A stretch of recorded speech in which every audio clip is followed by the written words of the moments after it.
Okay, do you remember this? This row of tents, it offered a lifeline to people experiencing homelessness at Sacramento's Miller Park. And they were getting set up just around this time last year. And if you don't remember, they didn't get a lot of love. I was always for the homeless people, but not for losing parks. They're blocking me. I don't want them here. I want them in some other place. We're all taxpayers. We're all showing initiative. We were there first, if nothing else. Now, despite debate within the community, the city approved putting in a safe ground shelter site at Miller Park. And the park is next to the Sacramento River. It's a popular spot because you have the marina, low riders, and a lot of people who just go there for their lunch break. And well, when we were over there today, all the tents were actually gone. And this is exactly what the park looks like now. There was security where services once were, and that was really about it. I mean, the site was meant to provide a place for some of the unhoused residents who lived along downtown's W and X streets and could accommodate nearly 80 people. It also had basic necessities like toilets, bathrooms, showers, and electricity. It's staffed 24 hours a day by people who can help those living at the site transition to permanent housing. But then the storm came. I mean, literally the storm came. The New Year's Eve storm that just passed, it caused the site to shut down and people had to be relocated. Now that the storms have passed, the plan was to reopen the site back up. Back in January, the city agreed that the city's manager's office would, in the simplest of terms, they would grant more than $3 million to continue operations at the Safe Ground site. But then things went in a little bit of a different direction. The city's manager's office said, nope, we're going to put a pause on things. So I reached out to the city's manager's office today for an interview about what's going on. They said with Miller Park specifically, the city currently is exploring options to better leverage its limited resources and provide more cost-effective and sustainable solutions. Part of this work involves the new partnership with the County of Sacramento, in which the county has committed to operating shelter locations if the city provides shovel-ready sites. As we saw in the recent storm, Miller Park is not an ideal location for a safe ground due to its proximity to the river and vulnerability to the elements. And the city is working to make its final determination on the next steps for the Miller Park Safe Ground as soon as possible.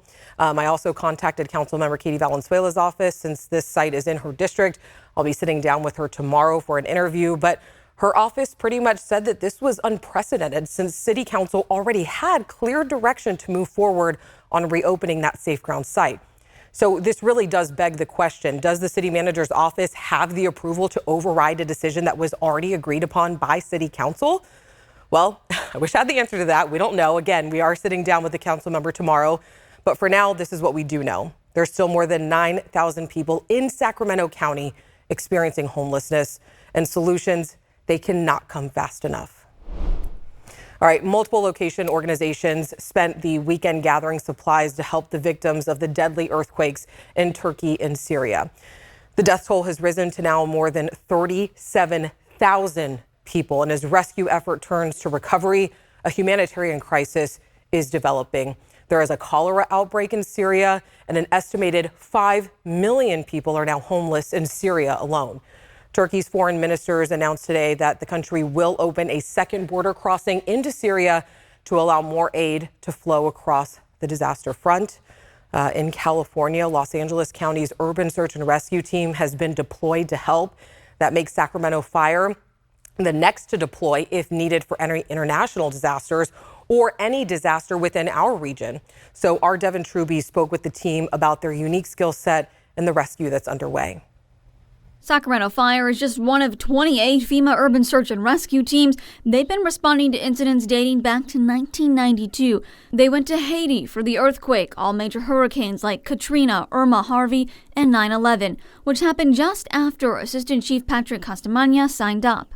We're monitoring everything that's going on, and if we were asked, of course, we would happily accept to give any assistance that we could internationally. Urban search and rescue teams operate self-sufficient, so they don't require anything from local authorities and resources, bringing their own structural engineers, emergency medicine doctors, canine search teams, and highly trained rescue operators. Specialties is breaking and breaching of heavy concrete, getting through rebar if they have it in the concrete and construction over there, lifting the debris off and trying to basically get into where the survivors are. And while the race to rescue is on 7,000 miles away, a sense of urgency at the Tarbiyah Institute of Roseville to gather supplies and donations to send to Turkey and Syria. You know, in the middle of this crisis and the calamity and, you know, in the middle of grief and sadness, we look at these things as a catalyst for us as Muslims to get together. And the organization, they are sending their collected supplies to Istanbul with help from the Turkish embassy. As for California search and rescue teams, they usually commit to a site for 2 weeks. This time, however, Los Angeles County Search and Rescue expects to stay in the disaster zone for a month. All right, coming up after the break, he is described as a true American hero. And today, people around the world, they pause to celebrate him. What makes Grass Valley's Chuck Yeager so special? And a big change could be coming to policing if one state lawmaker gets their way. What you should know about the canine legislation that was just introduced today.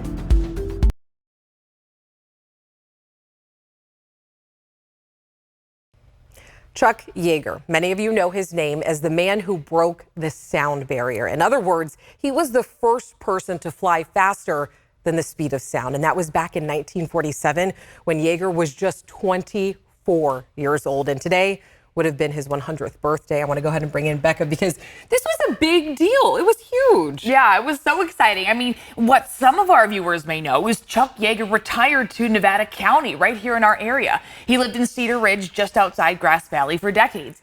You know, retired Air Force Brigadier General Chuck Yeager, the World War II fighter pilot ace and highly decorated test pilot, died a little over 2 years ago. He was 97. He made history for sure. And today marks the start of a new legacy.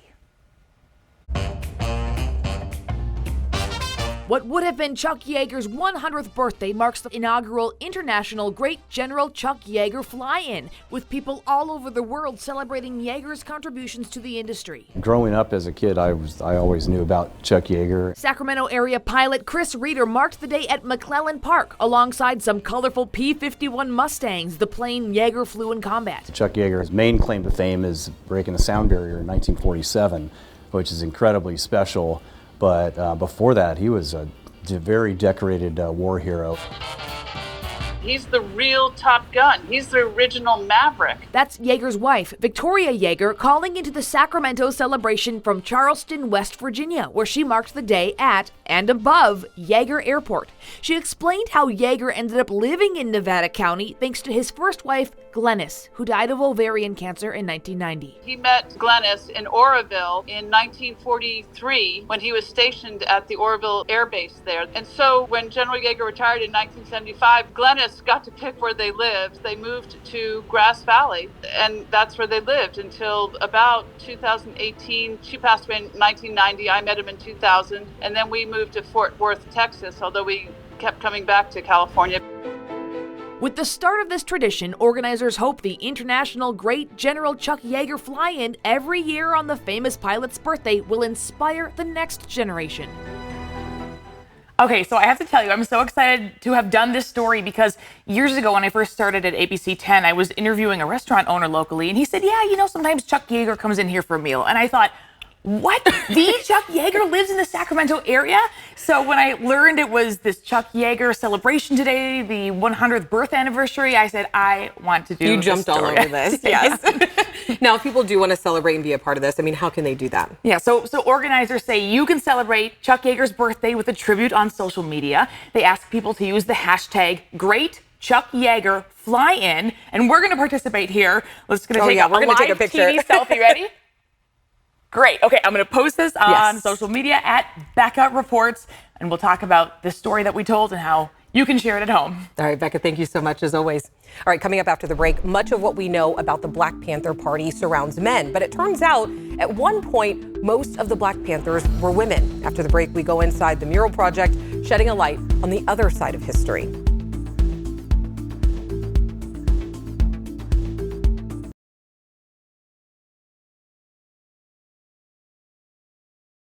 There's a new effort underway to ban police from using canines to do things like arrest people or control crowds. The state lawmaker behind the bill says that the use of police canines has been the backbone of this country's history of racial bias and violence against Black Americans. Morgan Reiner has the details.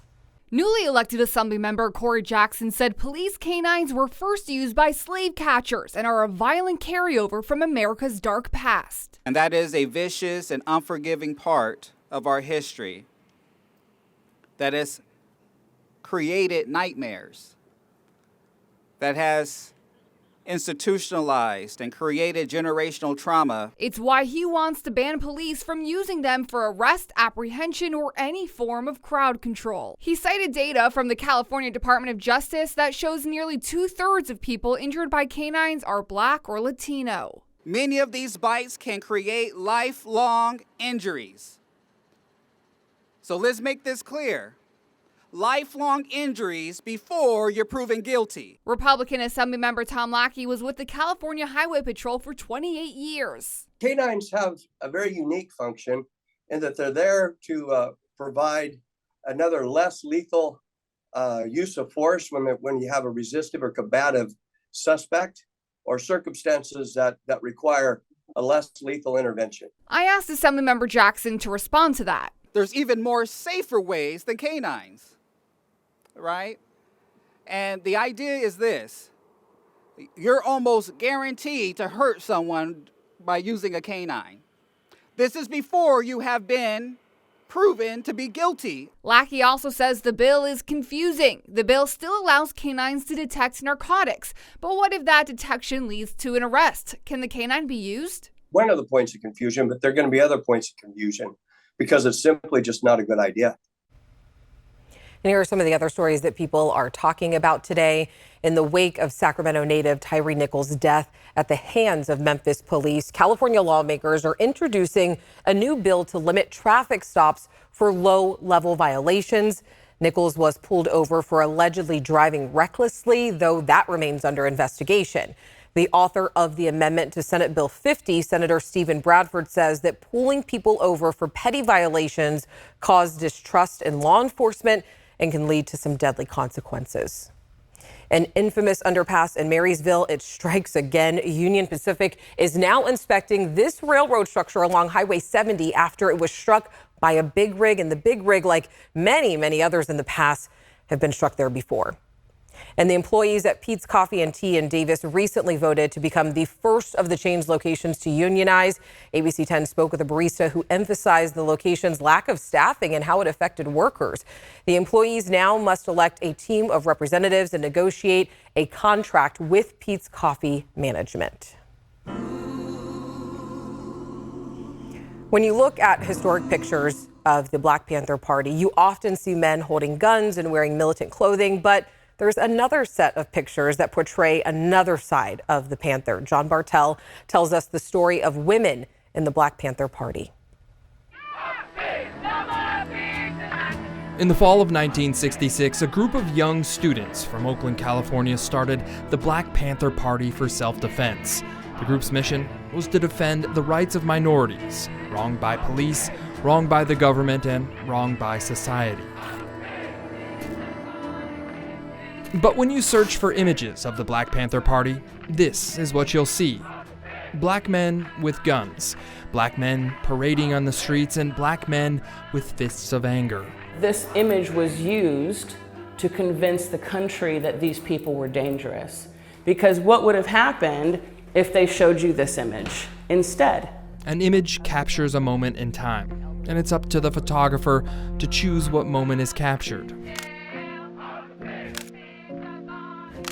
And if you visit Jill Christina Vest's home in Oakland, California, she'll show you many moments in the Black Panther Party's time you probably haven't seen. So you have Panthers here doing research on sickle cell, you have Panthers taking blood pressure, you have a band. And if you look closer at the images in her home, you'll notice something else. A majority of the Black Panthers are women. At the height of their membership, up to 70% women, 2/3 women across the country.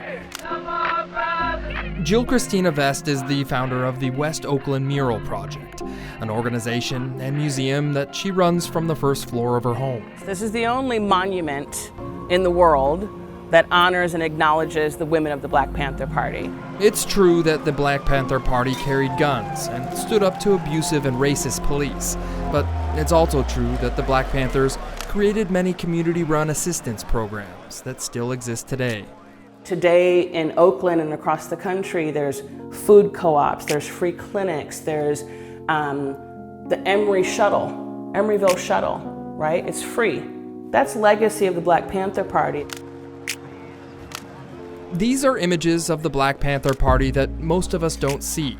Women running clinics, feeding the hungry, and standing alongside their male counterparts, fighting for civil rights. Women have been active throughout human history, but they often do not get credit for anything. Stephen Shames spent years photographing the Black Panther Party. This is him sharing his work in front of an audience at Stanford University. And it was in part because of his images that he took of women that inspired Jill Christina to share their story. All of this white lettering that you see, if you get close enough, you'll see that these are names of women that were in the Black Panther Party. When Jill Christina purchased her home in West Oakland, it was falling apart. But with the help of her community, the same community that started the Black Panther Party in the 1960s, she was able to create a home and a tribute to the woman of her community who for years got little recognition. My purpose was I wanted something in the world that Black girls or women could look at that would make their shoulders go back and make their neck go tall, and for them to say, yeah, that's me. From the West Oakland Mural Project, I'm John Bartel. The Black Panther movement has a long and mostly untold history here in Sacramento. The organization gave back to the community and created many programs to help and support the Black community. Some of these efforts are still happening today, so you can watch the history of the Black Panther movement in Sacramento this Thursday right here on To The Point. And I also want to mention that this past Saturday, I moderated a panel in honor of Black HIV/AIDS Awareness Day. I sat down with several community activists and leaders who have dedicated years to advocating for underserved communities in this space. And the panel, it really focused on the challenges that Black people face when trying to access HIV testing, treatment, and care. We also had a wide-ranging dialogue about making effective prevention strategies and a more cohesive approach from community and healthcare leaders. So I just want to take a moment to say thank you to all the community organizers for including ABC 10 in that very important conversation. All right, let's turn things outside. Take a look at our forecast here. Winds, not too much right now in the valley, but that's going to change overnight. They will get a little bit worse. They're going to intense just a little bit, but here's a quick check of your 10-day forecast coming up this week.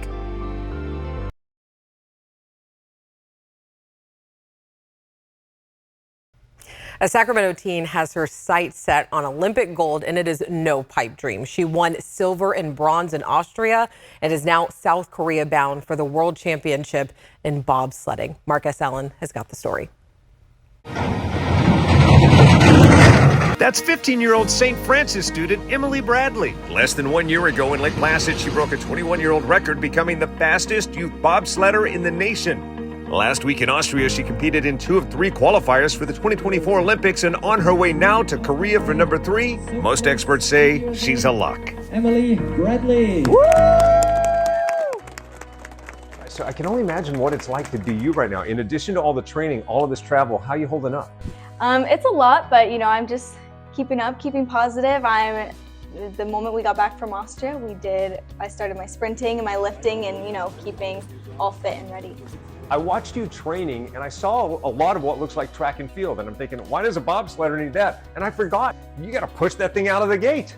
Yeah, so the push, especially in Austria, was very important. I had to keep up on my sprinting and be very fast because that push is everything. The faster you are at the start, the faster you're going to be to the bottom. And I went up with the Top Gun pilots to talk about Top Gun and the G's that they have to pull. It's not unlike what you're doing. You're sideways going around the bends, pulling G's. It's a 270-degree turn, and we're pulling a lot of force through there. There's the next you out there right now watching this, maybe needing inspiration. What do you tell someone that wants to try something new, or they think they found their thing and they want to go for it? I'd say if you want to do something, go put your mind to it and do it. All right, good luck. We're all rooting for you. As always, let us know what's going on in your community. You can always email us. We have Facebook, Instagram, or you can just reach out and give us a call. I hope you have a great night. I'll see you right here tomorrow on Tuesday.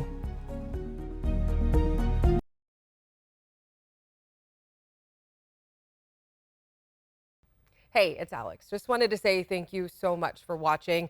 I really love hearing from everyone, and I hope that you'll stay in touch. Reach out to me on Facebook at AlexBellTV, or you can email me at tothepoint@abc10.com, or you can even send me a text message at 916-321-3310.